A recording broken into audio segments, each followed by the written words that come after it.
Hello and welcome to the unboxing of the Oppo A52. As you can see, this is a very basic package with some information on the back, but we will not waste any more time and open this up. Remove the cover on the top to reveal another small box. Let's open this up as well. Looks like this box contains documents, an ejection pin, and a transparent case for the phone. That's a very nice touch. The documents are the warranty card and the user manual. Now let's take a look at the hero of this video, that is the Oppo A52, neatly wrapped in a protective plastic wrapper. As you can see, the phone has a quad camera setup at the back. Let's take the plastic wrap off. Yes, this is quite a beautiful phone. As you can see, this is the twilight black variant. There's also one in stream white. You will also notice the Oppo logo at the back along with the quad camera setup. Let's switch the phone on and keep it to one side and go back to the box.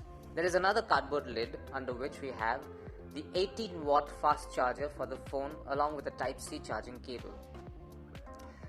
Finally, we have a pair of Oppo earphones. This is a great addition to the box, perfectly suited for music lovers. And that's all you will find inside the Oppo A52 box. Thank you for watching.